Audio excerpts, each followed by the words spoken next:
तरबूज है ये कच्चा है, इसे समय से बहुत पहले ही उठा लिया गया है मार्केट में बेचने के लिए, वो तरबूज आप बिल्कुल नहीं खरीदेंगे।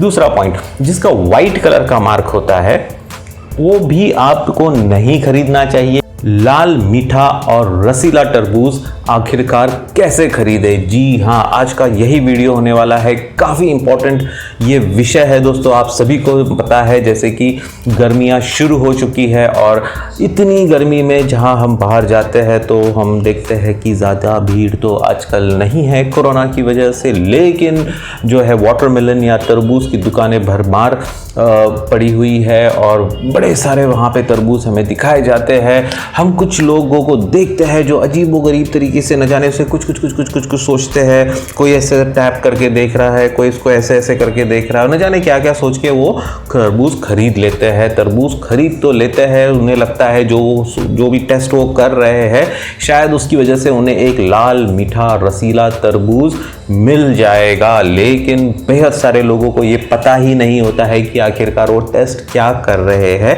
और एक अच्छा लाल मीठा तरबूज किस तरह से खरीदा जाए। जी हाँ, तो आज के वीडियो में हम यही बात करने वाले हैं, how to pick up the best watermelon each and every time. जी हाँ, हर बार बाजार में जाने के बाद आपको काफ़ी जद्दोजहद करनी होगी, क्योंकि वहाँ का जो भाई साहब होते हैं वो जो है काफ़ी जल्दी मचाते रहते हैं।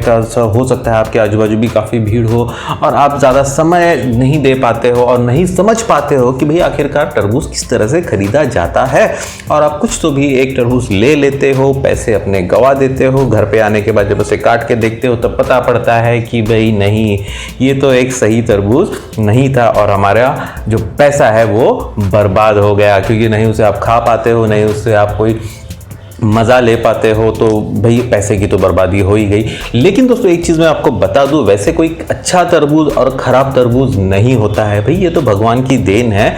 जो पेड़ पे उगते हैं और जो तरबूज है वो सारे एक जैसे ही होते हैं, लेकिन प्रॉब्लम जब होती है जब उसे समय से पहले काटा जाता है या उसे समय के बहुत देर के बाद जब वो ख़राब होने लगता है तब उसे मार्केट में लाया जाता है, या तो फिर उसमें कुछ हानिकारक दवाइयाँ डाली जाती है और इसी वजह से एक अच्छा प्यारा सा तरबूज जो हमारा नेचुरल गिफ्ट है, जो नेचर ने हमें दिया है, जो इस प्रकृति ने हमें दिया है, वो ख़राब हो जाता है और उसे मार्केट में बेचा जाता है। और फिर हमें लगता है अरे भाई ये तो तरबूज ख़राब निकला। जी नहीं, तरबूज ख़राब नहीं था, उसे ख़राब किया गया है जस्ट बिकॉज वो कुछ लोग आपको जल्दी से जल्दी आपको तरबूज बिकवाना चाहते थे और पैसे कमा लेना चाहते थे। तो फिर देखिए तरबूज की कोई गलती नहीं है, ये होता है जो बेचने वाले और न जाने कोई कुछ लोग हैं जो पैसे कमाने के चक्कर में कुछ गलत काम कर देते हैं। चलिए ये तो हो गई बात की बात, लेकिन आज हम पते की बात करने वाले हैं। जैसे कि जब आप मार्केट में जाते हैं तो हम आपको आज एक बहुत ही सिंपल 6 टिप्स देने वाले हैं जो आप मिनटों में कर दोगे और 1 मिनट भी नहीं लगेगा आपको एक सही लाल मीठा और रसीला तरबूज की पहचान करने के लिए। तो आइए बढ़ते हैं अपने वीडियो की ओर। तो देखिए दोस्तों, ये रहा तरबूज जो मैंने खरीदा हुआ है। अब मैं ये आपको बताऊंगा कि भाई आखिरकार ये तरबूज मैंने क्या पॉइंट्स देखने के बाद खरीदा है, किस तरह से इस तरबूज को मैंने खरीदने में क्या जो है चीज़ें देखी है, और यही चीज़ें आपको भी देखनी है जब आप तरबूज खरीदने के लिए जा रहे हो। तो देखिए दोस्तों, एक अच्छा मीठा लाल रसीला तरबूज यदि आपको खरीदना है तो जब आपको बहुत सारे तरबूज दिखाए जाएंगे तो उसमें से एक तरबूज आप उठाइए और आप देखिए कि सबसे पहले इसका जो शेप होता है, ये शेप जो है गोल नहीं है। It should not be a round, it should be oval, एक अंडे की तरह होना चाहिए। भाई सबसे पहले बहुत सारे बात हम ये बार देखा जाता है कि जो राउंड तरबूज होते हैं वो ज़्यादा मीठे नहीं होते हैं, बल्कि जब ओवल तरबूज होता है अंडे के आकार वाला, वो तरबूज हमेशा ही मीठा होता है। लेकिन सिर्फ एक आकार का ही एक क्राइटेरिया नहीं है, बहुत सारे अलग क्राइटेरिया है, उन्हें भी हमें फुलफिल करना है। जब हम सारे क्राइटेरिया को फुलफिल कर लेते हैं तो इस क्षमता कहने का मतलब है कि ये गुंजाइश बहुत ज़्यादा बढ़ जाती है कि आपने जो तरबूज का चयन किया है, जो भी तरबूज आपने खरीदा है, वो लाल मीठा और रसीला ही होगा। तो देखिए दोस्तों, सबसे पहला हो गया आकार। सेकेंड पॉइंट हम जब देखेंगे वो है इसका वजन। तो देखिए दोस्तों, जब आप 2 तरबूज हाथ में लेते हैं और आप सही सेम आकार के, ठीक है, और जो भी आपको भारी लगता है वो जो तरबूज होता है वो सही होता है। वो तरबूज भारी क्यों होता है? क्योंकि उसमें जो है पानी की मात्रा बहुत ज़्यादा होती है, और जो तरबूज में पानी की मात्रा बहुत ज़्यादा होती है वो डेफिनेटली रसीला ही होगा। तो जब आप वज़न हाथ पे लेके देखेंगे तो सेम आकार के, जो सेम साइज़ के जो तरबूज होंगे, जिसमें से जो भी भारी होगा आप उसका चयन कर लेंगे। तो जब आपने दूसरा पॉइंट भी फुलफिल कर लिया, तीसरा पॉइंट, जब आप इसका कलर देखोगे, ठीक है, तो इसका जो एक अच्छा तरबूज जो होता है उसका जो कलर होता है वो काफ़ी गहरा होता है, डार्क सा होता है, और वो काफ़ी डल भी होता है। जो शाइनी तरबूज होते हैं वो कच्चे होते हैं, जिसका स्किन चमकदार होता है वो कच्चा होता है, वो तरबूज आप नहीं खरीदेंगे। तो जब भी आप खरीदने वाले हो तो आप देखेंगे कि जो डार्क है, जो डल कलर है, हाँ, ज़्यादा ब्राइट नहीं है, वो तरबूज आपके लिए अच्छा होता है।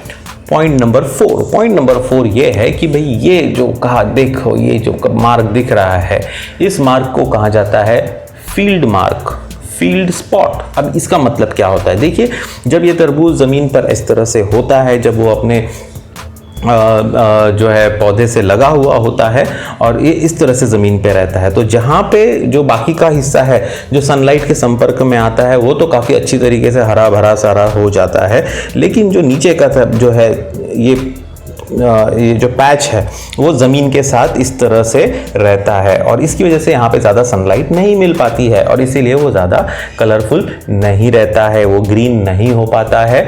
और इसका कलर कुछ बहुत बार आप देखोगे, यदि वो वाइट हो सकता है, यदि वो जैसे ये दिख रहा है हल्का सा येलोइश हो सकता है, हल्का सा ब्राउनिश हो सकता है, या और बहुत सारे तरबूज में तो ये मार्क ही नहीं होता है। अब इसका जो सीक्रेट है मैं आपको बताने वाला हूँ। सबसे पहला पॉइंट, जो भी तरबूज आप ले रहे हो उसमें यदि इस तरह का मार्क नहीं हो उसे नहीं खरीदे। इसका मतलब यही होता है कि भाई ये जो तरबूज है ये कच्चा है, इसे समय से बहुत पहले ही उठा लिया गया है मार्केट में बेचने के लिए, वो तरबूज आप बिल्कुल नहीं खरीदेंगे।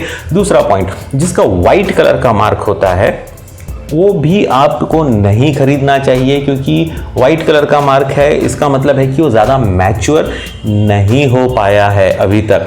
लेकिन जो येलो और ब्राउन कलर के मार्क होते हैं, इसका मतलब है कि वो अभी अच्छी तरीके से मैच्योर हो गए हैं, काफ़ी दिनों तक वो पौधे से लगे हुए थे, और इसकी वजह से इसका जो कलर है येलो या ब्राउन कलर की तरफ हो गया है, और काफ़ी समय से वो जो है शाखा से लगा हुआ था, और इसकी वजह से ये अच्छी तरीके से मैच्योर हो गया है, मार्केट में आने के लिए तैयार हो गया है, और आपके खाने के लिए भी तैयार हो गया है। तो आप इस चीज़ का, फील्ड मार्क का भी ध्यान रखेंगे।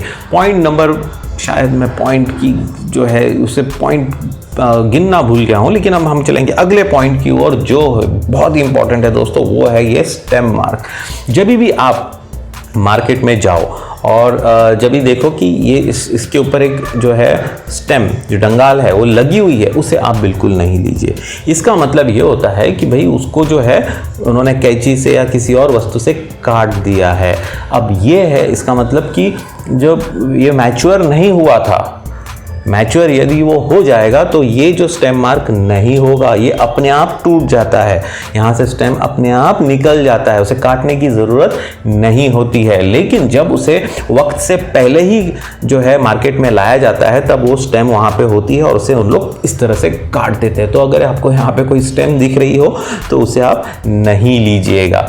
पॉइंट नंबर, अगला पॉइंट जो भी है, दूसरा पॉइंट में इंपॉर्टेंट ये है कि जब भी आप ये स्टेम मार्क देख रहे हो, अगर आपको, मुझे नहीं पता है आपको सही तरीके से दिख पा रहा है कि नहीं दिख पा रहा है, लेकिन मैं आपको बताने की कोशिश करूंगा। ये जो बचा हुआ स्टेम मार्क होता है, स्टेम मार्क जो है यहाँ पे डंगाल लगी हुई होती है, वो कलर जो है उसका वो बहुत इंपॉर्टेंट होता है दोस्तों। ये जो कलर है ये हरा नहीं होना चाहिए, ठीक है। अगर आप इसे थोड़ी गौर से देखेंगे, अगर उसको, मुझे नहीं पता आप अप्रिशिएट कर पा रहे हो कि नहीं, यहाँ पे आपको थोड़ा यहाँ जो है ब्राउन कलर दिख रहा है, देखिए ब्राउन कलर, ठीक है। ये जो है, अगर ये ब्राउन कलर है इसका मतलब है ये मैच्योर हो चुका है। लेकिन यदि ये ब्राउन कलर नहीं है, यदि ये ब्राइट कलर है, ग्रीन कलर है, येलो कलर है, इसका मतलब है कि ये सही तरीके से मैच्योर नहीं हुआ है। तो आप खरीदते समय यह ज़रूर ध्यान रखिए कि यहाँ पे ब्राउन कलर होना ही चाहिए।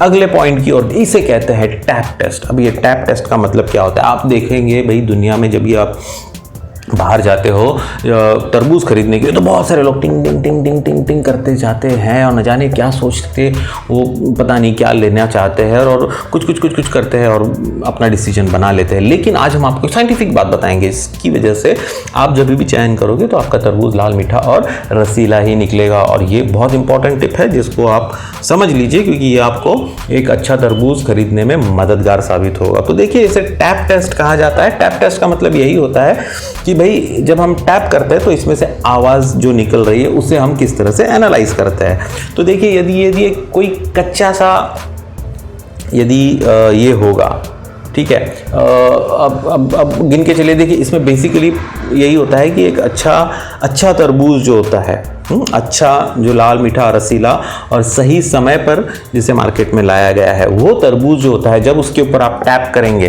तो एक हार्ड सी आवाज़ आएगी। अब आप समझ पा,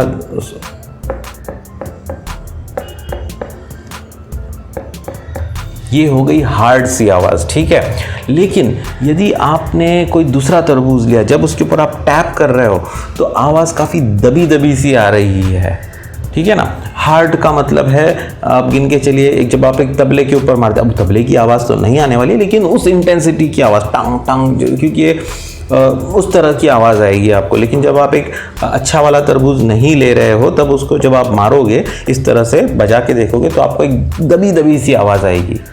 अगर वो उस तरह की आवाज़ आ रही है तो फिर उस तरह से आपको वो तरबूज नहीं लेना है। इसकी जो आवाज़, टैप टेस्ट में जो आवाज़ होती है, काफ़ी हार्ड सी आती है और ज़ोर से आती है, वो तरबूज आप ज़रूर लीजिए। तो देखिए दोस्तों, मैंने आपको सारे इंपॉर्टेंट टिप्स बता दिए हैं जिसकी वजह से आप एक अच्छा तरबूज का चयन कर सके। तो हम एक बार समराइज़ कर लेते हैं। सबसे पहला पॉइंट है कि वो राउंड नहीं होना चाहिए, तरबूज आपका जो होना है वो अंडे की आकार का होना चाहिए, ओवल होना चाहिए। सेकेंडली, जब आप दो तरबूज को हाथ में लेके देखते हो तो वेट देखिए, जो भी भारी तरबूज होगा उसे आप खरीद लीजिए। तीसरा पॉइंट, जिसका जो स्किन है, स्किन जो है चमकदार नहीं होनी चाहिए। चमकदार है इसका मतलब है कि वो कच्चा तरबूज है। ये जो डल स्किन होनी चाहिए और रंग उसका काफ़ी गहरा होना चाहिए। अब गहरा का मतलब आप समझ लीजिए, देखिए भाई ऐसा होता है। पॉइंट नंबर 4, इसमें कोई स्टेम अटैच्ड नहीं होनी चाहिए, ये अपने आप यहाँ से टूटा हुआ होना चाहिए। जहाँ से वो टूटा हुआ होता है वहाँ पे ब्राउन कलर का होना काफ़ी ज़रूरी होता है। ब्राउन कलर हो रहा है इसका मतलब वो अच्छा तरीके से मैच्योर हो चुका है। और लास्ट पॉइंट है वो टैप टेस्ट। टैप टेस्ट जब आप करते हो इस तरह से मार के जब देखते हो तो आप देखोगे, जब अच्छा तरबूज के ऊपर आप मारोगे तो उसकी आवाज़ काफ़ी हार्ड निकलती है और काफ़ी बड़ी निकलती है। लेकिन एक बुरा तरबूज जो होगा, जब उसके ऊपर आप टैप करोगे तो काफ़ी दबी सी आवाज़ आएगी और यह आपको इमीडिएटली बता देगा कि इसमें वाटर कंटेंट कितना है। और जितना ज़्यादा वाटर कंटेंट होता है उतना ही आपका तरबूज मीठा, रसीला और लाल होता है। तो आज के वीडियो में इतना ही दोस्तों। मैं हूँ मनीष श्यामकुल और आप देख रहे हैं किचन किंग। इस पर हम डिस्कस करते हैं सारे किचन में यूज़ किए जाने वाले टिप्स एंड ट्रिक्स, जिसकी वजह से आपको किचन में काम करने में काफ़ी सहूलियत जैसे हेल्पफुल महसूस होगी। और एक चीज़ मैं आपको बता दूं दोस्तों, आपने हमारे वीडियो जो YouTube चैनल है उसमें काफ़ी सहयोग दिया है। मेरे कुछ वीडियोस काफ़ी अच्छे जो है वायरल हुए हैं और काफ़ी अच्छे उसमें व्यूज़ भी आए हैं, काफ़ी अच्छे से सब्सक्राइबर्स भी बढ़े हैं। अगर यदि आप एक नए सब्सक्राइबर हो, यदि आपने अभी तक सब्सक्राइब नहीं भी किया हो तो जल्दी से लाइक, शेयर, सब्सक्राइब का बटन दबा दीजिए। और ये कुछ और वीडियोज़ भी मैं आपको बता देता हूँ जो यदि आपको अच्छे लगे तो आप ज़रूर देखिए। भाई हमारा जो एक वीडियो है जो था भाई जो है किचन चिमनी की सफाई कैसे की जाए, वो काफ़ी अच्छा रिस्पांस दे रहा है। आप लोगों ने काफ़ी अच्छा रिस्पांस दिया, काफ़ी व्यूज़ मिले और काफ़ी लाइक्स भी मिले, तो वो आप ज़रूर देखिएगा। और भी बहुत सारे हैं, जैसे कि 4 बर्नर गैस स्टोव का चयन कैसे किया जाए, which is a 4 burner gas stove, best gas stove in India.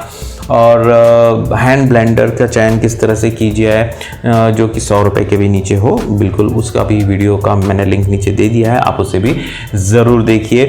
और यदि आप एक पुराने सब्सक्राइबर हो तो इसी तरह से हमारे सारे वीडियोस को देखते रहिए और हमें प्यार देते रहिए, जिसकी वजह से हम भी आपसे कुछ सीख सकते हैं और आपको भी कुछ सिखा सकते हैं। यहाँ पर हम जो भी डिस्कस करते हैं वो हम अपनी रोज़मर्रा की ज़िंदगी में पहले इसे इस्तेमाल करते हैं, और यदि हमें लगता है कि ये टिप्स और ट्रिक्स सक्सेसफुल है तो ही हम इसे आपको बताते हैं, न कि सिर्फ जो है अपना वीडियो का वॉच टाइम या इस तरह से बढ़ाने का कोई हमारा मतलब नहीं है। हम चाहते हैं कि हमारी फैमिली में आप सब लोगों को यहाँ से बहुत कुछ सीखने को मिले, और इसका जब यूज़ करके आप भी अपने किचन में काफ़ी सराहना प्राप्त कर सके और एक सफल किचन मास्टर हो सके। तो आज की वीडियो में इतना ही दोस्तों। मैं हूं मनीष अंकुल, आप देख रहे हैं किचन किंग। तो मिलते हैं अगले वीडियो पर इसी तरह के कुछ useful kitchen tips and tricks के साथ में। तो अगले वीडियो तक के लिए जय हिंद।